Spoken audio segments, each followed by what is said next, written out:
Wala ka bang napapansin sa inyong mga kapaligiran kay dumina ng hangin pati ng mga ilog natin? Noong 1978, pumailan lang ang awit na yan ng Bandang Asin tungkol sa pagbibigay pansin sa ating kapaligiran.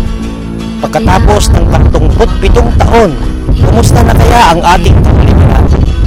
Ano na ang mga naidulot sa mga dating pangamba sa pagwawalang bahala sa mga babalang iyan?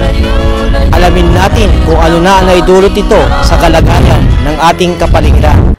Ang Marikina River Park ay siyang pinakamalaking sports at recreational park sa bansa sa isang natural na kalagayan. Matatagpuan ito sa Marikina City at nakadugtong ito sa isang bahagi ng 27 kilometrong Pasig-Marikina River. Ipinapalagay na ang Marikina River Park ang siyang may pinakamalinis na tubig sa buong Pilipinas. Noong panahon ng pananakop ng Espanyol, ang tabing ilog ng Marikina River ay ginagamit bilang isang recreational park at lugar ng mga relihiyosong mga pista. Ginamit din ito bilang daan ng mga sasakyang pantubig. Ang pagsulong ng industrialisasyon sa lungsod noong 20th century ay nagdala ng polusyon ng ilog. Noong 2009, ang Bagyong Ondoy ay nagdulot ng malaking pagbaha sa lungsod at ang malaking bahagi ng parke na pinaganda bago ang bagyo ay nasira. Mula noon, ang lokal na pamahalaan ay ginagawa ang lahat para maibalik ang dating ganda ng parke. Huni ng mga ibon, simoy ng sariwang hangin, mga taong namamasyal, pagaspas ng mga dahon, ilan lamang po yan sa kapakinabangan ng ating kaigandang kapaligiran. Pero ang tanong, ang mga batang isisilang ngayon, may hangin pa kayang matitikman? May puno pa kayang aakyatin? May ilog pa kayang lalanguyan? Alamin natin kung paano tayo makakatulong sa ating pagliligtas sa ating kapaligiran. Marami ang pwedeng gawin sa River Park. Sa umaga, maraming mga tao ang nagbibisikleta, naglalakad, nagja-jogging at namamasyal. Ginagawa rin ito sa bandang hapon. May mga upuan, playground na para sa mga bata, gazebo at pwede rin mag-picnic at mag-boating.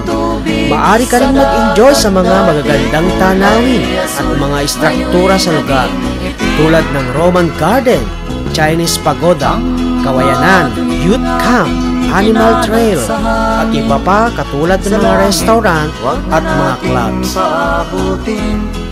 Ang Department of Public Works and Highways ay naglunsad ng paghuhukay sa tabing ilog ng Marikina River Park upang maibsan ang malawakang pagbaha kapag may bagyo.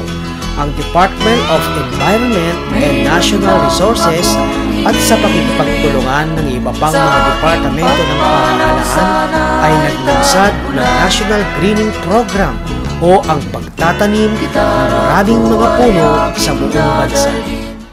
Paglulunsad natin sa National Greening Program, nagpupunla tayo ng mga butil ng pag-asa para sa kalikasan na siya namang tiyak na aanihin ng mga susunod na Pilipino.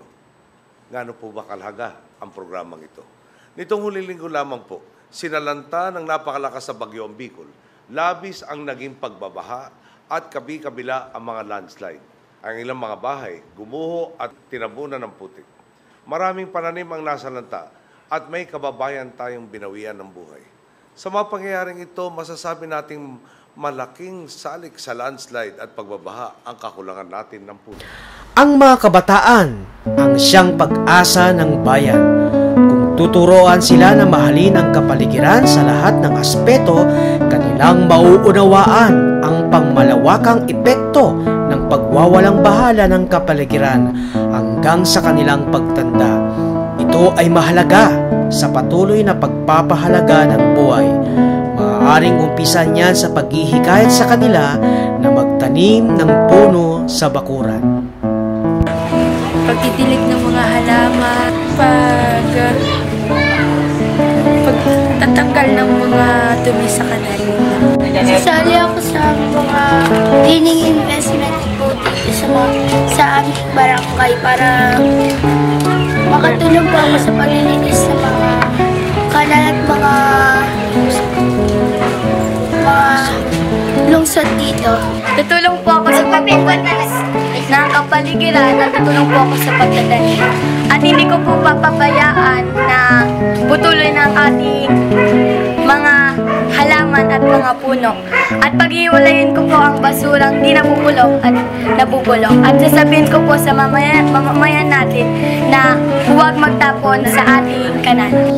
Tapon ng basura sa tamang tapunan. Tapos, paglinis ng kanal, balik sa kapaligiran.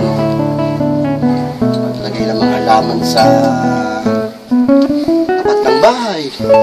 Ang kapaligiran ay ating buhay, ating daigdig. Ito ang ating tahanan, nagbibigay ng oksihina at kapayapaan. Kailangan natin ito, huwag itong sayangin. Ano man ang iyong edad, makialam ka at makibahagi kung paano pangalagaan ang ating kapaligiran.